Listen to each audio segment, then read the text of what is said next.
Total हमारे पास है 9, 5 हो गए, बाकी हमारे पास रह गए 4, वो भी इसी तरह से सिंपल है। तो 5। अब हम आते हैं नंबर 6 फंक्शनल ग्रुप पे। अब आपने याद कर लिया कार्बोनाइल, तो हमारा जो 6 है वो भी कार्बोनाइल से ही रिलेटेड है।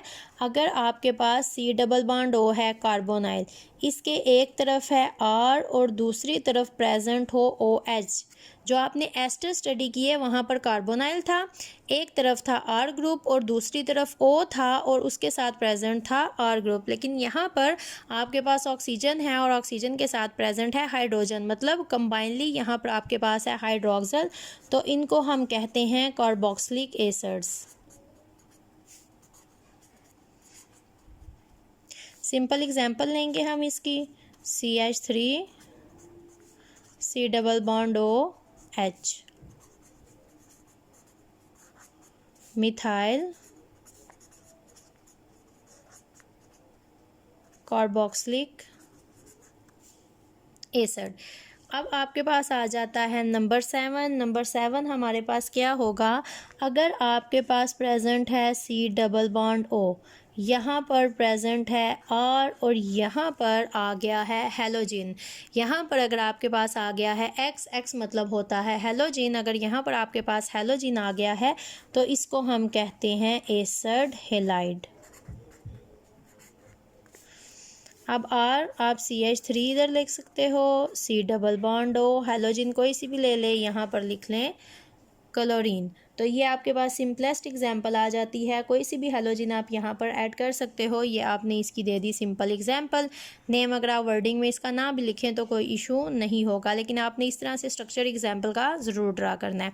ये हो गए 7। उसके बाद आते हैं नंबर 8 पे। तो नंबर 8 पे जो हमारे पास आ जाता है C डबल बॉन्ड O, यहाँ पर है R और यहाँ पर है NH2। अब ये जो NH2 है यहाँ पर हेलोजिन था तो ये हो गया था एसिड हेलाइड। अब यहाँ पर NH2 है, इस NH2 का नाम होता है अमाइड, तो ये हमारे पास इसी तरह से बन जाएगा एसिड अमाइड। एग्जाम्पल लिखेंगे हम CH3 C double bond O NH2। और दी लास्ट वन हमारे पास क्या है, अगर नाइट्रोजन है और इसने 2 ऑक्सीजन अटैच किए हैं, सिंपली इट इज़ NO2, तो इसको हम कहते हैं नाइट्रो। यहाँ पर R ग्रुप है तो एग्जांपल अगर लेंगे तो CH3 नाइट्रोजन, आप इसको इस तरह से क्लोज करके भी लिख सकते हैं। तो लास्ट आपके पास आ जाता है नाइट्रो। ये टोटल आपके पास वो 9 फंक्शनल ग्रुप्स हैं जिनमें प्रेजेंट होती है ऑक्सीजन। ये पेपर में बहुत ही ज़्यादा फ्रीक्वेंट पूछे जाने वाला क्वेश्चन है। ये 3 नंबर का आपके पास क्वेश्चन आ सकता है, 4 नंबर का भी आ सकता है और 2 नंबर का भी आ सकता है आपके पास शॉर्ट क्वेश्चन में, जिसमें आपने सिर्फ फंक्शनल ग्रुप के नेम देने होते हैं। ये उनकी जनरल, जब आप R लिखते हो तो इसको हम कहते हैं जनरल रिप्रेजेंटेशन। जब आप R स्पेसिफिक कोई ग्रुप लिख देते हो तो वो स्पेसिफिक रिप्रेजेंटेशन आ जाती है आपके पास। पेपर में बहुत ही ज़्यादा पूछे जाने वाला क्वेश्चन है आपके पास, जिसमें वो क्वेश्चन आपसे पूछेंगे what you meant by functional group, name typical functional groups containing oxygen. आपने पहले डेफिनेशन देनी है फंक्शनल ग्रुप की, फिर डायरेक्टली आपने फंक्शनल ग्रुप्स पे आ जाना है। आपके पास है हाइड्रोक्सल, उसके बाद है ईथर्स, उसके बाद एल्डिहाइड हैं, उसके बाद कीटोन हैं, उसके बाद एस्टर्स हैं, उसके बाद कार्बोक्सिलिक एसिड हैं, एसिड हलाइड, एसिड अमाइड और नाइट्रो ग्रुप। ये आपके पास आ जाता है आपका फर्स्ट क्वेश्चन, जिसमें आपने बताना है कि फंक्शनल ग्रुप क्या होता है। फंक्शनल ग्रुप वो एटम या ग्रुप ऑफ एटम्स हैं जो कि स्पेसिफिक प्रॉपर्टीज़ इंपॉर्ट करते हैं किसी भी मॉलिक्यूल में, और वो ही केमिकली फंक्शनल पार्ट होता है उस मॉलिक्यूल का। और 9 ऐसे फंक्शनल ग्रुप्स हैं जिनमें ऑक्सीजन प्रेजेंट होती है, उन 9 के आपने देने हैं नेम। आज का हमारा टॉपिक है आइसोमरिज्म। अब आइसोमरिज्म में से जो क्वेश्चन आते हैं पेपर में बहुत ज़्यादा, वो सारे क्वेश्चन मैंने नोट किए हैं यहाँ पर, आप लोग भी नोट कर लो बारी बारी। इन सारे क्वेश्चंस को हम करेंगे डिस्कस। सबसे पहला क्वेश्चन हमारे पास आता है define phenomenon of isomerism, give its types. इसमें हमने आइसोमरिज्म की डेफिनेशन लिखनी है और साथ में हमने बताना है टाइप्स। सेकेंड डेफिनेशन है हमारे पास, ये सारी आइसोमरिज्म की टाइप्स हैं जिनको हम करेंगे डिस्कस। फिर आपके आपके पास एक आता है क्वेश्चन नंबर 3 जो पेपर में पूछा जाता है, draw all possible structures for. आपकी बुक में सिर्फ उन्होंने कहा है ड्रा करें फॉर C4H10। इसको भी हम ड्रा करेंगे और जो आप लोगों ने खुद से ड्रा करने हैं वो आपके पास आते हैं फॉर C5H12। ओके, तो जब हम एक को ड्रा करेंगे तो आपको समझ आ जाएगी। तो C5H12 के लिए आप लोग खुद से इजीली ड्रा कर सकते हो। फिर एक बहुत ही फ्रीक्वेंट पेपर में पूछे जाने वाला क्वेश्चन जो हमेशा पेपर में आता है, that is why there is no free rotation around a double bond and a free rotation around a single bond, discuss. तो हम इसको करेंगे डिस्कस। ये आइसोमरिज्म से रिलेटेड हमारे पास क्वेश्चंस हैं जिनको हम डिस्कस करेंगे। तो सबसे पहला जो हमारे पास क्वेश्चन आता है that is define isomerism. Isomerism हमारे पास क्या है? तो जब आपने लिखना है इसका आंसर तो सबसे पहले आपने लिखनी है इसकी डेफिनेशन। डेफिनेशन की आपने हेडिंग देनी है और आगे डेफिनेशन को लिखना है। तो आपके पास आइसोमरिज्म होता क्या है? आइसोमरिज्म की डेफिनेशन बुक में बहुत अच्छी वर्डिंग में उन्होंने लिखी हुई है जो कि आप बुक से ही नोट करोगे। That is two or more compounds having same molecular formula but different structure formulas and properties are said to be isomers and the phenomenon is called isomerism. ये तो हो गई बुक की डेफिनेशन। अब हम इसको डिस्कस करें आइसोमरिज्म है क्या। तो आइसोमरिज्म में हमारे पास क्या होता है, हमारे पास एक से ज़्यादा होते हैं मॉलिक्यूल्स। अब जब हम उन मॉलिक्यूल्स को देखते हैं उनके अंदर हमारे पास जो एटम होते हैं, कार्बन, हाइड्रोजन, ऑक्सीजन, नाइट्रोजन, कोई से भी एटम जो प्रेजेंट होंगे, जब हम उनको काउंट करते हैं, देखते हैं, तो वो उन दोनों मॉलिक्यूल्स में होते हैं सेम, उनका नंबर सेम होता है। लेकिन जब हम उनको ड्रा करते हैं तो ड्रा करने में वो हमारे पास डिफरेंट अपीयरेंस देते हैं। मतलब कि हमारे पास ऐसे मॉलिक्यूल्स जिनका molecular formula is number of atoms, वो सेम होते हैं, लेकिन स्ट्रक्चरल फार्मूला जब हम उनको ड्रा करते हैं, उनके स्ट्रक्चर्स बनाते हैं, तो वो हमारे पास होते हैं डिफरेंट। तो सबसे पहले हम अगर यही एग्जांपल लें C4H10 जो कि क्वेश्चन में भी है हमारे पास ड्रा करने के लिए, तो ये देखें कार्बन 4 1 2 3 एंड 4। अब कार्बन हमेशा बनाती है 4 बॉन्ड। पहले हम इस कार्बन को देखेंगे, इसने एक बॉन्ड बनाया है, तो दूसरा, तीसरा और ये हमारे पास हो गया चौथा। अब इस कार्बन को देखें, इसने एक बॉन्ड इस कार्बन के साथ बनाया है, दूसरा बॉन्ड इस कार्बन के साथ बनाया है, तीसरा और चौथा, तीसरा और चौथा। अगर आप काउंट करते जाओ तो सारी कार्बन के 4 बॉन्ड आपके पास होते जाएंगे कंप्लीट। क्लियर? अब C4H10 एक और तरह से भी आपको देखने को मिलेगा।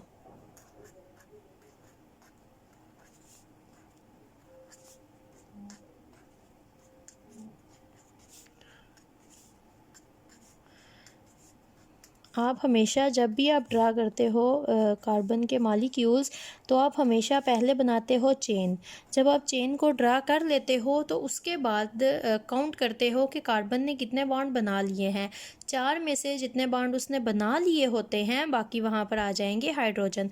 अब अगर आप इसको देखो यहाँ पर, अब ये तो बहुत ओपन फॉर्म में है तो समझ नहीं आएगा, क्लोज फॉर्म में लिखें CH3 कार्बन, उसके 3 हाइड्रोजन, CH2 CH3, ये देखें CH3 CH2 एंड CH3। इसको अगर मैं लिखूं CH3 एक CH3 यहाँ पर और एक इसका हाइड्रोजन।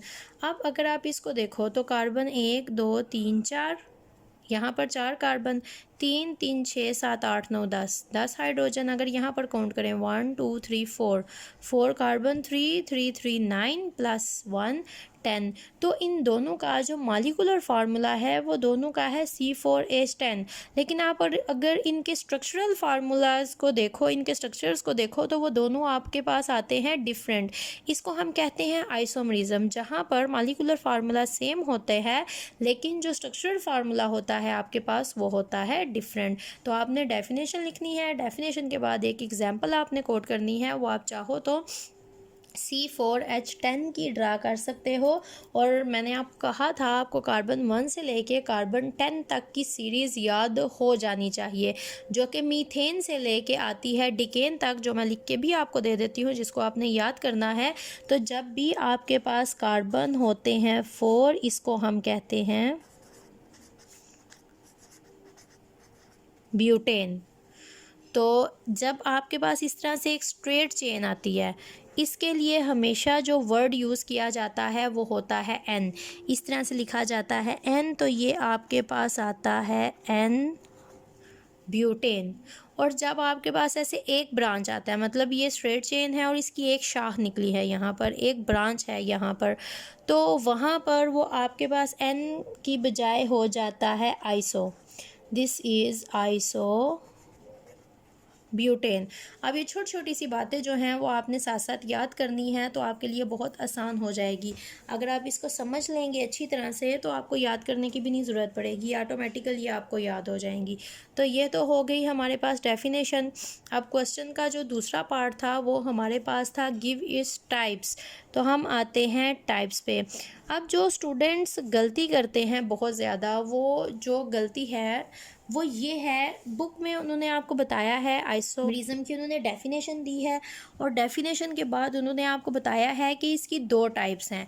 अब वो दो टाइप्स हैं, पहला आपके पास आता है स्ट्रक्चरल आइसोमेरिज्म, जो दूसरी टाइप है that is cis trans isomerism.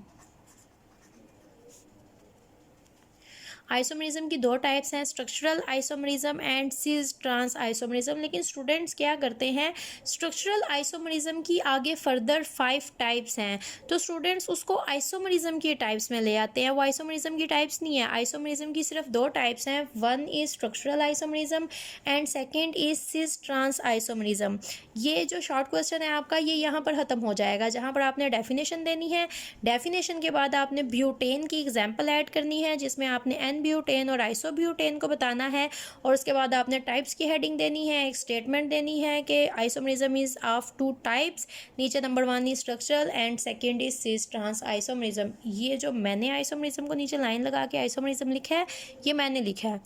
जब आपने क्वेश्चन अटेम्प्ट करना है तो आपने पेपर में ये लाइन लगा के ये नहीं बताना कि ये आइसोमेरिज्म ही लिखा हुआ है, ये लाइन ही काउंट होगी, आइसोमेरिज्म नहीं होगा। तो आप यहाँ पर आइसोमेरिज्म लिखोगे सारा। तो ये क्वेश्चन आपके पास यहाँ पर हो जाता है and. Define phenomenon of isomerism, give its types, ये क्वेश्चन आपका यहाँ पर क्लियर हो जाएगा। उसके बाद आपके पास आता है सेकंड, जो डिफाइन है। डिफाइन में आपके पास ये आगे डेफिनेशंस फर्दर आती हैं। जो स्ट्रक्चरल आइसोमेरिज्म होता है आपके पास, अगर आप उसकी डेफिनेशन की बात करते हो तो स्ट्रक्चरल आइसोमेरिज्म की ऐसा डेफिनेशन आती है। तो स्ट्रक्चरल आइसोमेरिज्म की जो आपके पास डेफिनेशन है वो आपके पास आती है, the structural isomerism arises due to the difference in the arrangement of atoms within the molecule. The structural isomerism can be exhibited in 5 ways. तो आप साथ साथ डेफिनेशन को भी ऐड करते जाओगे। जो आपके पास आता है क्वेश्चन नंबर 1, क्वेश्चन नंबर 1 के आंसर में आपके पास ये है इसकी डेफिनेशन जो ब्लू लाइंस में है। उसके बाद ये है आपकी एग्जाम्पल जो आपने ऐड करनी है। फिर उसके बाद आपके पास आती हैं टाइप्स ऑफ आइसोमेरिज्म, उसमें आपने टाइप्स देनी है। क्लियर। अब नेक्स्ट आपके पास जो डेफिनेशंस हैं वहाँ पर अगर आपके पास आ जाता है स्ट्रक्चरल आइसोमेरिज्म, तो यहाँ से शुरू होती है इसकी definition. The structural isomerism arises due to difference in the arrangement of atoms within the molecule. The structural isomerism can be exhibited in 5 different ways. ये नहीं दोगे आप, यहाँ तक दोगे इसकी डेफिनेशन, ये इसकी आ जाती है डेफिनेशन। उसके बाद जो आपके पास आ जाता है नेक्स्ट हम स्टार्ट करते हैं डेफिनेशन। तो हमारे पास जो स्ट्रक्चरल आइसोमेरिज्म है वो फर्दर डिवाइडेड है इनटू 5 डिफरेंट टाइप्स।